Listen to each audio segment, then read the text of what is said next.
सोहळा. सोहळा म्हटलं की गर्दी. पण गर्दी काही साध्यासुध्या सोहळ्यासाठी नाही, तर एका महान भव्य पुस्तक मेळ्यासाठी. पण कुठे भरतो हा मेळा? हा मेळा भरतो नागपूरच्या दीक्षाभूमी येथे. खरं तर 1956 साली बाबासाहेबांनी आपल्या लाखो अनुयायांसोबत धम्मदीक्षा घेतली. त्या दिवशीपासून दरवर्षी बाबासाहेबांचे अनुयायी नागपूर येथे हा सोहळा साजरा करतात. 1956 में 14 अक्टूबर को बाबा साहब ने एक धम्म क्रांति की। इस देश में जो बुद्धा के समय हुआ था, मतलब आज से 2500 साल पहले जो लुप्त हो गया मध्यकाल में, उसको फिर से पुनर्जीवित किया, लोगों को दिया। इसलिए ये ऐतिहासिक जगह है और वो दिन भी ऐतिहासिक है। अब जब धम्मचक्र परिवर्तन दिन का ये आया है दिन, तो हमको ऐसे यही लगा कि निकलते हैं बाहर, जाते हैं दीक्षा भूमि, कैसे मतलब कितने लोग आते हैं, कैसा माहौल होता है, ये सब देखने के लिए। और मुझे खुद को एज अ अम्बेडकराइट ऐसा एक ऑब्लिगेशन फील होता है कि जब ऐसा दिन होता है धम्मचक्र परिवर्तन दिन या फिर 14 अक्टूबर या फिर 14 अप्रैल, तो दीक्षा भूमि में आकर दर्शन कर या फिर अपना एग्जिस्टेंस यहाँ पर दिखाकर काफ़ी मुझे मायने रखता है। प्रत्येक वर्षी इथे लाखो अनुयायी इथे या दीक्षाभूमीवरती येतात आणि इथून एक ऊर्जा घेऊन जातात। ही एक ऊर्जा भूमी पण म्हणता येईल दीक्षाभूमी।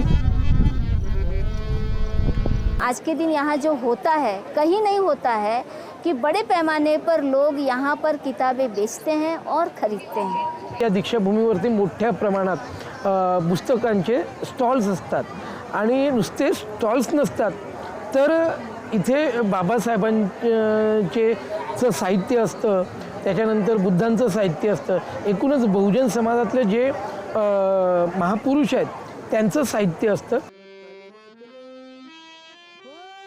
हे जवळपास 70% तरी स्टॉल जे आहे हे पुस्तकाचे आहे।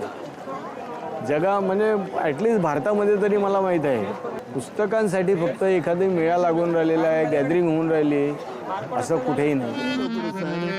विचारों की एक क्रांति यहाँ से शुरू होती है, साहित्य के माध्यम से होती है। अशोका ने धम्म जो है वो शिलालेखों में खुदवाया था और वो इतने महत्वपूर्ण काम कर गए हैं कि आज सदियों साल बाद हम वहाँ से रेफरेंस लेते हैं।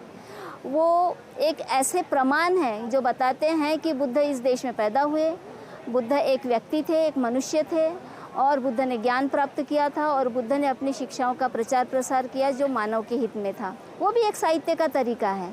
आज हम कागज़ पे लिख रहे हैं और हम देखते हैं कि पहली शताब्दी में ताम्रपत्र पर भी लिखा गया था। मतलब हर युग में साहित्य रहा भी है, लेकिन अलग अलग रूप में रहा है। आज हम कागज़ पे लिख रहे हैं, इसको साहित्य बोल रहे हैं। केवल ये साहित्य नहीं है, जहाँ जहाँ लिखा गया है, बोला गया है, वो साहित्य है और ये सदियों तक विचारों को प्रचारित करने का एक सशक्त माध्यम है। साहित्य है आज भी यहाँ पर, सारे साहित्य को सुरक्षित रखा गया है। इसका हम लोगों को काफ़ी फ़ायदा हुआ है, क्योंकि नेक्स्ट जनरेशन तक कोई बात कैसे ही पहुँचेगी ना, जब तक हम लोग मतलब किसी की कार्य को पढ़े ना, किसी के विचारधारा को पढ़े ना, तब तक तो नहीं समझ में आएगा। तो उसके लिए नई विचारधाराओं को पढ़कर, नए आचारों को लेकर ही मुझे लगता है हम लोग अपने आप को बढ़ा सकते हैं और अपने समाज को भी आगे लेकर जा सकते हैं। मानवीय जीवनात प्रवेश करणारा हा दिवस होता आणि यामुळे आम्हाला एक नॉलेजच्या दिशेने जायसाठी बाबासाहेबांनी आम्हाला प्रेरित केलं। म्हणजे आम्हाला भगवान बुद्धांचा धम्म दिला आणि बुद्ध ज्याला म्हणतो आपण, बुद्ध म्हणजे ज्ञान, नॉलेज असते आणि तिथूनच एकूण इथले जे SC ST OBC ज्या 6 लाख लोकांनी इथे धम्मदीक्षा घेतली, तर इथून ती नॉलेजची एक प्रक्रिया सुरू झाली आधुनिक काळातली आणि त्यामुळे इथला जो समाज आहे, भारतीय समाज आहे एकूणच, तो समाज इथे मोठ्या प्रमाणात अभ्यासक झाला, वाचायला लागला. म्हणजे मी तर हे म्हणेन की केवळ 50 वर्षामध्ये इथला भारतीय बुद्धिस्ट समाज हा अभ्यास करून एज्युकेशन घेऊन मोठ्या प्रमाणात पुढे आला. एज्युकेशनल सिस्टीममध्ये जास्त पुढाकार घ्या असं म्हणणाऱ्यापैकी फुले आणि बाबासाहेब हे दोघंच होते की ज्यांनी एज्युकेशनला खूप महत्त्व दिलं. त्यांनी ओळखलं. फुलेंनी जे शिक्षणाची जी सुरुवात केली त्याच्यामध्ये ब्रिटिशर्सनी आपल्याला सुरुवातीला जी मदत केली ते शाळा आपण तयार केली. सावित्रीबाई फुलेंनी जे आहे स्त्रियांना जर एज्युकेशन दिलं नसतं तर आपले घरं सुधारले नसते.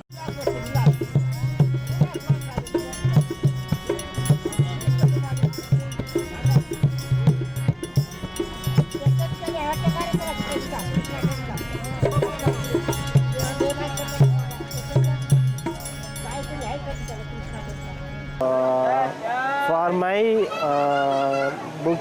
books only shaping me and everything in books only. Apart from school life, social life and the social books mostly help us. Like Ambedkar, Periyar, and some anti-caste movement writers. They wrote about our politics and our own life, our culture. That helped me a lot of more. My academic related things and also outside also. साहित्य मेडिएटरचं काम करतं. जर खरा साहित्यकार खरा लिहितो तर तो समाजात एक एक्झाम्पल बनून उभारू शकतो. की साहित्यामध्ये तुम्ही फक्त स्वतः पुरता लिहत नाही तर तुम्ही एका समाजाला इन्स्पायर करत असतात, दिशा दाखवत असतात. म्हणूनच इतिहासात साहित्यकारांना खूप मोठा दर्जा हासिल झालेला आहे. माणसाला एक चांगल्या मार्गाने जर जायचं आहे तर साहित्यच त्याचं गायडन्स असते. साहित्याचा जो परिणाम आहे हा माणसाच्या जीवनातून येतो आणि तो माणसाच्या जीवनासाठीच महत्त्वाचा असतो. माणूस हा केंद्रबिंदू असतो त्या साहित्याचा. त्यामुळे निश्चितच ज्या समाजाचं किंवा ज्या देशाचं कल्चर जिवंत नसेल तो समाज मेलेला आहे असं आपण म्हणतो. बाबासाहेबाची चळवळ आणि विचार हे साहित्यामुळेच इथपर्यंत पोहोचले आहे. जर साहित्य नसतं तर ही चळवळ काळाच्या पडद्याआड कुठेतरी हरवून गेलेली असते. आज आपण बघतो या चळवळीमध्ये फक्त वरिष्ठच नाही तर युवक पण आपला सहभाग दर्शवू लागले आहेत. साहित्य एका मोठ्या समूहाला रिप्रेझेंट करण्याचा तुम्हाला संधी देते आणि ही संधी मला गमवायची नव्हती म्हणून साहित्य मी निवडलं. लेखक बनण्याचं प्री रिक्विजिट हे नाही आहे की तुम्हाला PhD पाहिजे की तुम्हाला BCom पाहिजे. तुमच्याकडे विचार आहे, मांडण्याची क्षमता आहे, शब्दात ताकद आहे, कलमीत आग आहे, तुम्ही लिहा. Reading makes a man, writing makes a complete man. मला असं वाटतं की एका मानवाला जे संधी देवाने दिलेली आहे वाचायची, बोलायची, पाहायची, विचार करायची ती इतर जनावरांना दिली नाही. आणि म्हणून मला असं वाटतं की या संधीचं सोनं आपण करायला पाहिजे वाचून. तुम्ही स्वतःच एक इनिशिएटिव्ह स्वतःसाठी घ्यायला पाहिजे की मी एक आठवड्यात एक पुस्तक संपेल. मॉडर्न टाइम्समध्ये आपण सूरज इंगडीचं नाव घेऊ शकतो की खूप मोठ्या लेवलवर जाऊन तो रिप्रेझेंट करतोय सर्व समाजाला. आणि कास्ट मॅटर्स हे पुस्तक मी वाचलं आहे. आनंद तेलतुंबडे आहे. कवितेची गोष्ट केली तर नामदेव ढसाळ माझे प्रिय कवी आहे आणि नागराज मंजुळेंची कविता मला आवडते. रिलेव्हन्सी खूप इम्पॉर्टंट आहे. जरा काळाच्या ओघात तुमचं साहित्य हरवलं तर ते साहित्य नाही आहे. म्हणून बुद्ध आताही रेलेव्हंट आहे. साहित्य याच्यासाठी पण लोकांपासून दूर आहे कारण की साहित्यिक भाषा खूप ग्रॅमॅटिकल झालेली आहे, खूप सोफिस्टिकेशन आलेलं आहे. लोक खूप छोट्या मोठ्या डिटेल्स बघतात आणि मग ते प्रकाशित करतात. धम्मचक्र प्रवर्तन दिन जब मनाते हैं तो एक एनर्जी रहती है यहाँ आने की. तो हर बार हम एज अ स्पेक्टेटर आते हैं, लेकिन इस बार जो मेरा मैं पोएम्स लिखता हूँ, मैं पोएम्स वगैरह लिखता हूँ, आर्ट वगैरह बनाता, तो मेरा मन था कि मैं इस बार एक स्टॉल में प्रेजेंट करूँ. तो वही एक इनिशिएटिव सोच के मैं इस बार स्टॉल लगाया है यहाँ पे. आम्बेडकर, बुद्धा, ये जो हैं इनके आइडियाज़, इनके पर्सपेक्टिव, एक अंडरस्टैंडिंग है उन चीज़ों को लेके.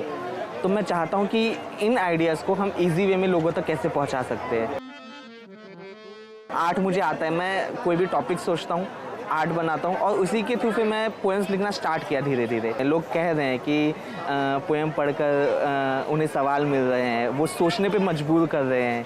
तो ये चीज़ सुन के खुशी मिल रही है कि एटलीस्ट मैं जो लिख रहा हूँ वो लोग अभी जब पढ़ेंगे तो उसके ऊपर विचार करेंगे, उसके ऊपर सोचेंगे। पोएम का मेरा फॉर्मेट ही ऐसा है कि पहले मैं सवाल से ही शुरुआत करूँ। मेरी पहली लाइन में ही आपको सवाल नज़र आएगा और धीरे धीरे फिर मैं सवाल की डेप्थ में जाने लगता हूँ और उसके बाद मैं उसके सॉल्यूशन पे लाता हूँ। और लास्ट का जो कंटेक्स्ट होता है वो बुद्धा और आम्बेडकरिज्म को कनेक्ट कर लेता है।